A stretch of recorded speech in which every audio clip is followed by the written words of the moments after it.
சமீபத்தில் விடுவிக்கப்பட்ட பின்தெழு பகுதியில் நாங்கள் நின்று கொண்டிருக்கிறோம்.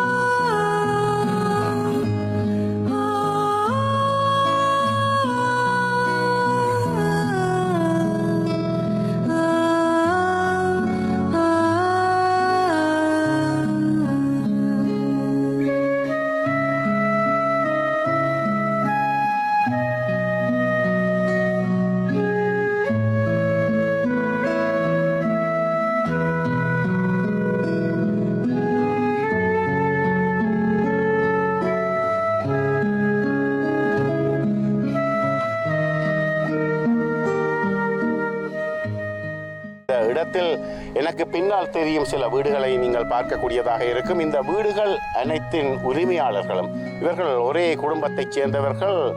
இப்பொழுது கொழும்பில் வசிக்கிறார்கள். இந்த இடம் விடுவிக்கப்பட்ட உடனே அவர்கள் இங்கே அவர்களது உறவினர் ஒருவரை அழைத்து இந்த இடங்களை ஓரளவுக்கு துப்புரவு செய்து சரிப்படுத்த சொல்லியிருந்தார்கள். அதை அடுத்து அந்த இடத்தை துப்புரவு செய்து கொண்டிருந்த அவர்களது உறவினரை நாங்கள் இப்பொழுது சந்தித்தோம். இப்பொழுது அவருடன் தான் பேச போகிறோம். சரி, இந்த வீடுகள் உங்களுடைய உறவினர்களின் வீடுகள் என்று சொல்லி இருக்கிறீர்கள். இங்கே பார்த்தார்களா இந்த இடத்தை? விட்டு ஒரு இரு தினங்களில் எல்லாத்தையும் பார்த்து இதை சுத்தம் பண்ணுற பிளான் கொடுத்து அவர்களது பரம்பரை கோவில் வைரவ சுவாமி கோவில் அதை முதல்ல செய்து அதுக்கு பிறகுதான் மற்ற எல்லாம் துப்புரவு பண்ணுறாங்க. அந்த கோயில் என்று நீங்கள் சொல்கிறது இங்கே எனக்கு அருகில் இருக்கும் இந்த கோயில். இந்த கோயிலை இப்போ சரி விடுவிக்கப்பட்டவுடன் நீங்கள் தான் வந்தீங்க இந்த இடத்துக்கு. விடுவிக்கப்பட்ட போது இவ்வளவு கிளியராக இருந்ததா இந்த இடம்? இல்லை, ஒரு அடி வைக்கக்கூட இயலாது. ஒரே மரங்கள், வானுயர்ந்த மரங்கள். உள்ளுக்கு வரும்பொழுது சூரியன் வெளிச்சம் இல்லை. அந்த அடர்ந்த கானகம் போல. கானகம் பகல்லையே இருட்டாத்தான் இருக்குது, அவ்வளவு இருட்டு. நான் பயந்துதான் வந்தது. முதல்ல என்ன கீழே இருக்குதோ தெரியாதானே. மெல்ல மெல்லமே பழைய ஆக்களை பிடிச்சி அவர்கள் மூலம்தான் வீட்டை கண்டுபிடிச்சா இதுதான் இவர்களின் வீடுண்டு. வீடு தெரியவே இல்லை, அடையாளம் தெரியவே இல்லை. அப்போ இது முழுக்க மரங்கள். அப்போ இந்த வீதி இருந்ததா?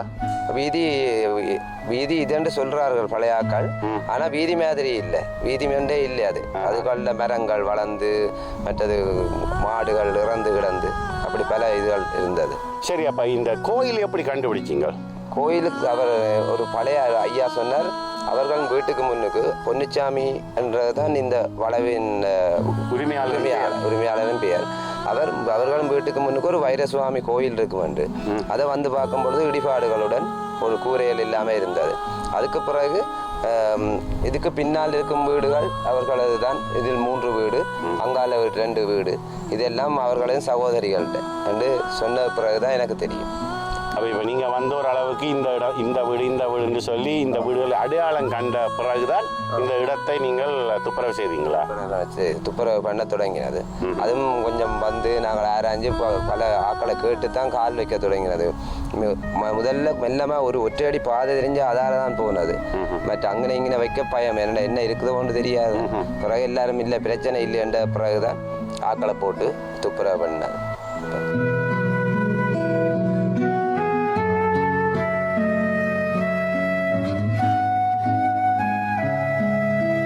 இப்போ என்ன செய்யும் உத்தேசத்துடன் இதெல்லாம் செய்திருக்குதுங்க? வந்து இருக்க போயினமா இல்லை தோட்டம் செய்ய போறீங்களா? இதில் நாங்கள் முதலாவது இதுக்குள்ள வைக்க வேண்டிய பயிர்களை வச்சு போட்டு தென்னை மற்றது பழமர கன்றுகள் எல்லாம் வச்சு போட்டு அதற்கு பிறகு அதற்கு இறைக்கும் பொழுது அதன் இடைவெளிகளில் தோட்டம் சாப்பாட்டுக்கு உதவக்கூடிய அத்தியாவசிய பொருள் காய்கறி தோட்டம். பொதுவாகவே இந்த மண், இந்த பகுதியின் மண் வந்து இப்போ சிவப்பு மண் மாதிரி. இந்த பகுதி மண்ணில் வந்து எதை வைத்தாலும் வளரும், பொன் விளையும் மண் என்று சொல்வார்கள். இந்த மண்ணில் எதை வைத்தாலும் வளரும் என்று சொல்வார்கள். சரி, அந்த வீடு, இந்த வீடை வந்து திருத்தி பயன்படுத்த முடியுமா? இதையெல்லாம் திருத்தி பயன்படுத்துவது கஷ்டம். இதை முடிஞ்சளவு அகற்றி புதுசாக கட்ட வேணும். இது திருத்தி பயன்படுத்த நிலைக்கு வந்துட்டு திருத்தினாலும் அது சில நேரம் விடிந்து விடக்கூடிய சாத்தியக்கூறு இருக்குது. அதில் திருத்தக்கூடிய வீடுகளை அப்படி இப்படி திருத்தலாம். இதுகளெல்லாம் உடைக்கப்பட வேண்டிய வீடுகள். இப்போ இந்த தண்ணீர், இப்போ உங்களுக்கு என்ன மாதிரி இங்கே கிணறு எல்லாத்தையும் பார்க்கக்கூடியதாக இருக்குது? கிணறுல தண்ணி இருக்கா? கிணறுல முன்பு தெரியல, கருப்பு கலர் உள்ளுக்கு என்ன இருக்குன்னு ஒன்றுமே தெரியாது. இப்போ அதை நாங்கள் திருத்திருந்தாங்க. திருத்திய பின்பு தான் தண்ணீர் தெரியுது, எல்லாம் துப்புரவாக இருக்குது. அப்பையும் ஒரு எண்ணெய் படலம் மாதிரி மேலே தெரியுது கிணத்துக்கு மேலே. அது சில நேரம் சுண்ணாத்தில் லீக்கான ஓயிலோ அல்லது 30 வருஷமாக இருந்து குப்பை கூலங்களால் வந்து கொண்டு இன்னும் விளங்க இல்லை. அப்போ நாங்கள் அதை இறைச்சி பயிரை வச்சு இறைச்ச பிறகுதான் அதில் தன்மை என்னது அறியலாம். அது வரைக்கும் கொஞ்சம் இப்போ ஒருக்கா கூட இறைக்க இல்லையா? இது அது இறைச்ச 2-3 தடவை இறைச்சிட்டோம். சுத்தம் பண்ணைக்கு எல்லாம் இறைச்சாச்சு. இன்னும் பல தடவை இறைச்சாத்தான் அதில் தன்மை தெரியும் தண்ணீர். அல்லது ஒரு படலம் மாதிரி கிடக்குது மேலே. இந்த பகுதியில எல்லாம் அப்படி நல்ல தண்ணியா கிணத்துல? இதில் சில கிணறுகள் நல்ல தண்ணி இருக்குது பார்த்தேன். இதில் ஒரு 2 கிணறு மட்டும் இப்படி இருக்குது.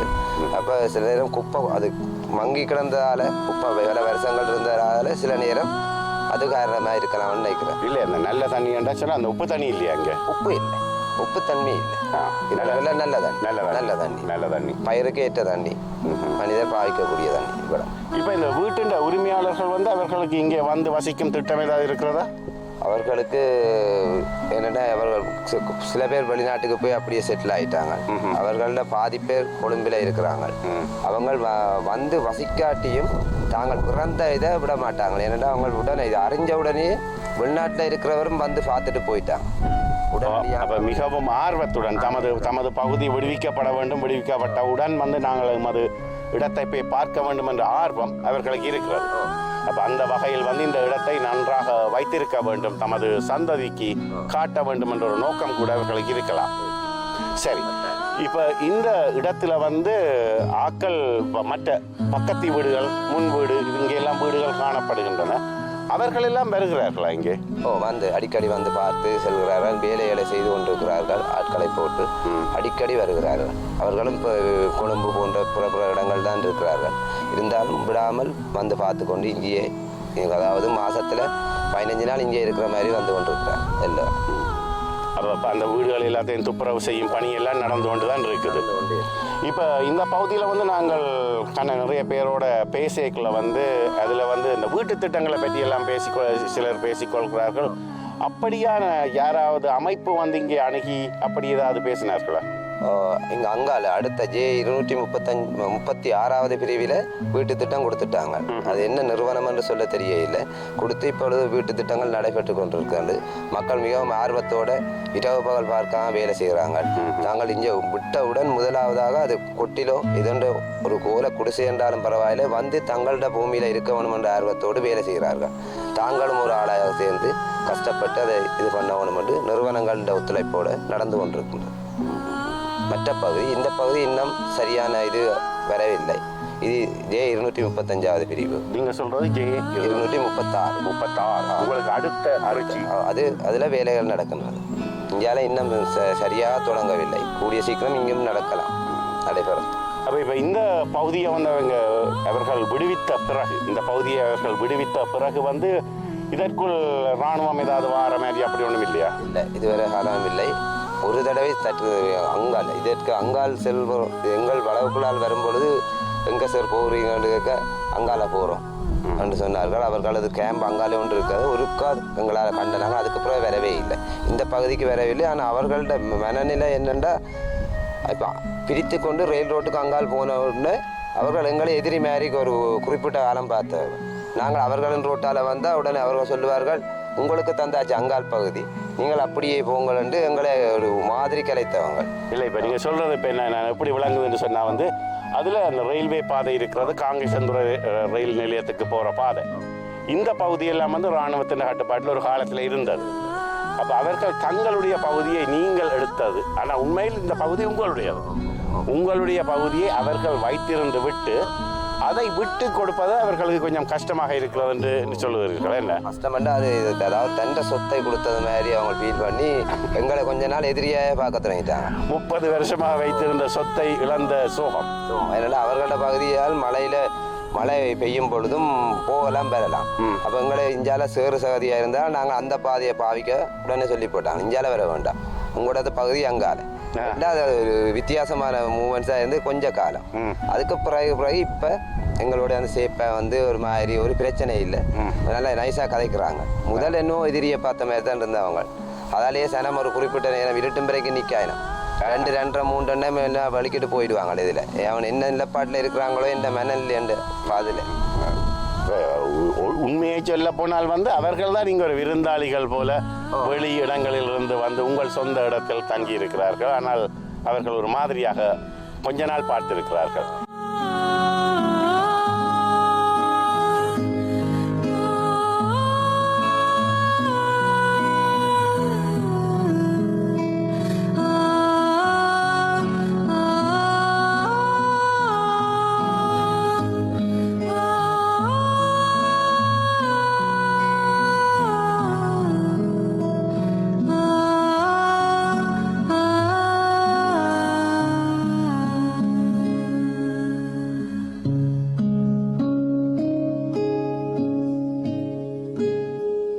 வீதிகளில் கல்லு கிடப்பதை பார்த்திருப்பீர்கள், ஏன் மண் வீதி என்றால் புல்லு முளைப்பதை கூட பார்த்திருப்பீர்கள்.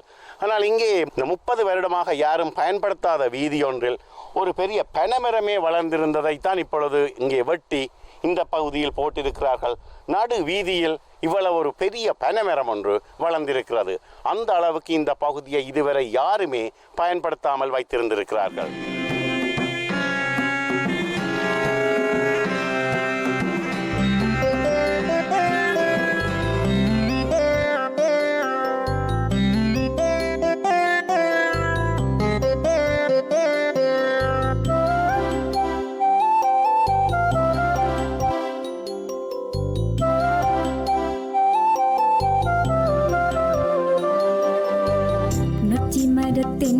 தவழ்ந்து தமிழ் பாடும் அந்த உச்சி வெயில் கூட இங்கே இதமாகும்.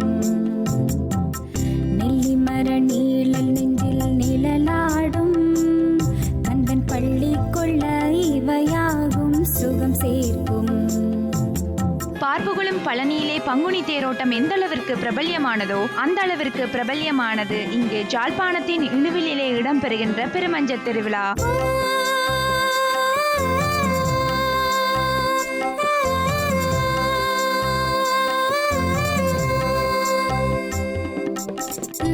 கந்தன் துயில் கொள்கிறான், எங்கள் இணுவை கந்தன் துயில் கொள்கிறான், இணுவை கந்தன் துயில் கொள்கிறான், எங்கள் இணுவை கந்தன் துயில் கொள்கிறான்.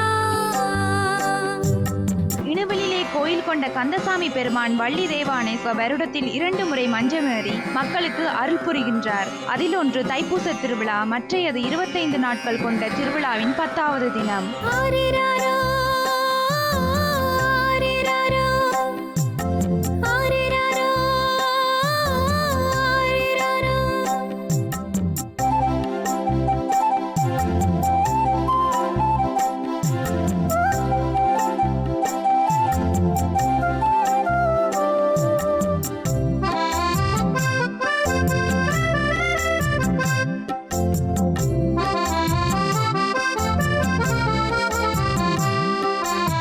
உலகில் உள்ள பல இந்து ஆலயங்களில் மஞ்சம் என சொல்லப்படுகின்ற இந்த வகையான தெய்வ ஊர்தி காணப்படுகின்ற போது இந்த இணுவயம் பகுதியிலே இருக்கின்ற இழுக்கப்படுகின்ற இந்த மஞ்சத்திற்கு ஒரு தனிப்பெருமை உண்டு.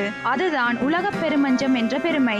கந்தசாமி பெருமான் துயில் கொள்ளும் வேளை நந்தவன பூக்கள் அவிழ்ந்து மனம்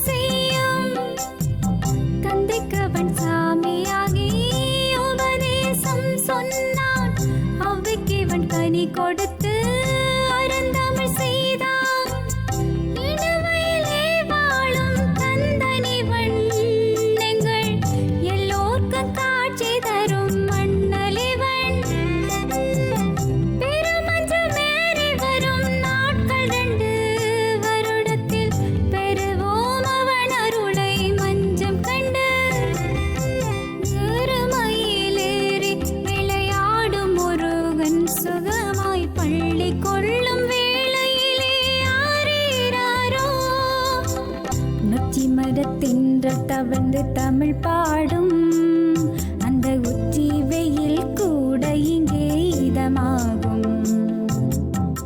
நெல்லி மர நீழல் நெஞ்சில் நிழலாடும் கந்தன் பள்ளி கொள்ள இவையாகும் சுகம் சேர்க்கும். இந்த பெருமஞ்சம் இழுக்கப்படுகின்ற இணுவில் கந்தசாமி கோயிலுக்கு இந்த மஞ்சத்தால் எவ்வளவு பெருமை சேர்ந்ததோ அதே போன்ற பெருமை இந்த மஞ்சத்தை உருவாக்கிய இடத்திற்கு கிடைத்தது. இப்போது அந்த இடம் இணுவிலே மஞ்சத்தடி என்று அழைக்கப்படுகின்றது. அந்த இடத்திலே முருகப்பெருமானின் மிகப்பெரிய ஆலயம் ஒன்றும் உருவாக்கப்பட்டுள்ளது.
மரத்தின்றல் தவழ்ந்து தமிழ் பாடும் அந்த உச்சி வெயில் கூட இங்கே இதமாகும்.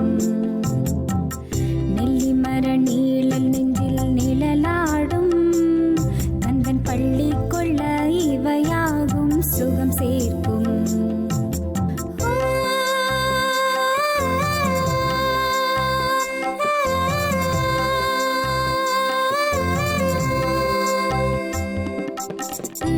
கந்தன் துயில் கொள்கிறான் நீங்கள் இணுவை கந்தன் துயில் கொள்கிறான். இணுவை கந்தன் துயில் கொள்கிறான் நீங்கள் இணுவை கந்தன் துயில் கொள்கிறான்.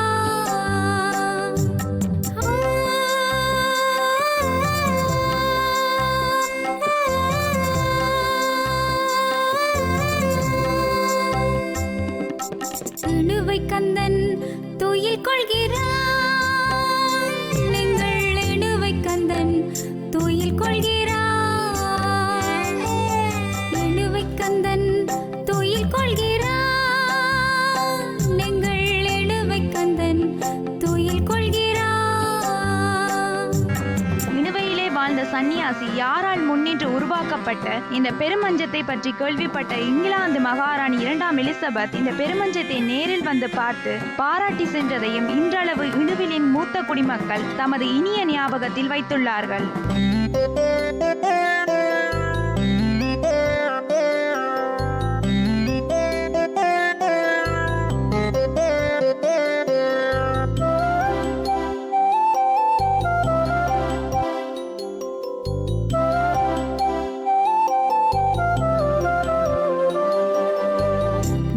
மரத்தின்றல் தவழ்ந்து தமிழ் பாடும் அந்த உச்சி வெயில் கூட இங்கே இதமாகும். நெல்லி மர நீழல் நெஞ்சில் நிழலாடும் கந்தன் பள்ளி கொள்ள இவையாகும் சுகம் சேர்க்கும்.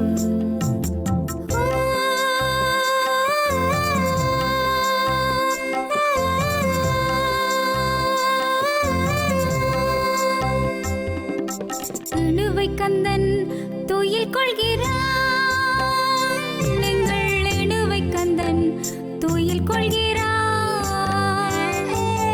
இணுவை கந்தன் துயில் கொள்கிறான் நீங்கள் இணுவை கந்தன் துயில் கொள்கிறான். ஆரிராரோ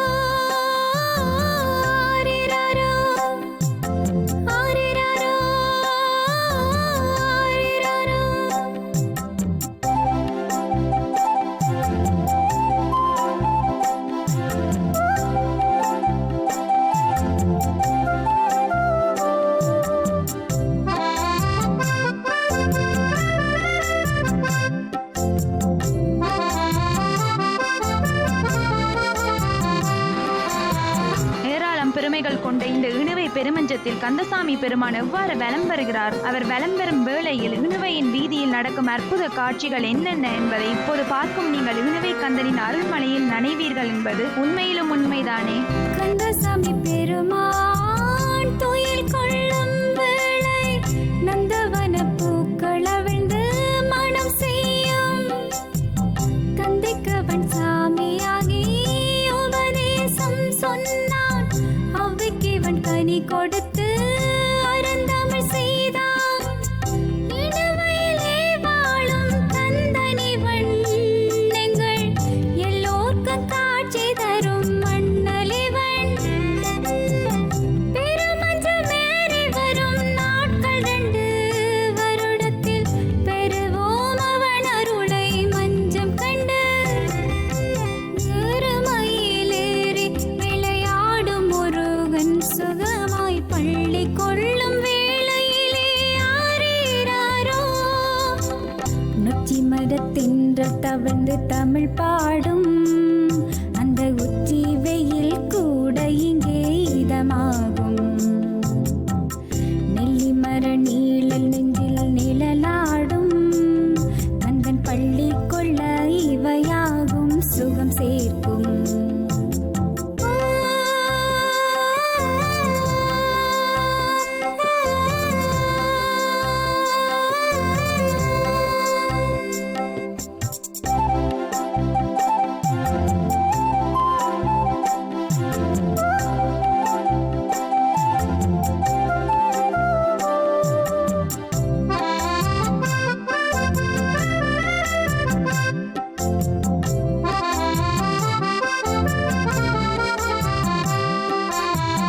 எண்ணுகின்ற நாட்களிலே 25 நாட்கள் எணுவை கந்தனின் திருவிழா நாட்கள். வள்ளி தெய்வ யானையோடு வலம் வருவான் கந்தன். வாழ்வெல்லாம் வலி துடைத்து வரமருள்வான். ஆனி அமாவாசை நாளில் தீர்த்தம் அதனை காணும் அடியார்கள் வாழ்விலேற்றம். இனிந்த பிறவி என்று நாம் இருந்தோம் முருகா, நீ தானே துணை என்று சரண் புகுந்தோம். எருமையிலேறி விளையாடும் முருகன் சுகமாய் பள்ளி கொள்ளும் வேளையிலே ஆரீராரோ. நொச்சி மரத்தின்றல் தவழ்ந்து தமிழ் பாடும் அந்த உச்சி வெயில் கூட இங்கே இதமாகும். நெல்லி மர நீழல் நெஞ்சில் நிழலாடும் கந்தன் பள்ளி கொள்ள இவையாகும் சுகம் சேர்க்கும்.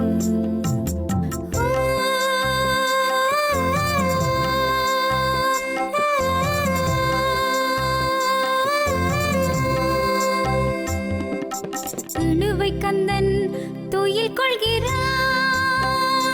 நீங்கள் இணுவை கந்தன் துயில் கொள்கிறான்.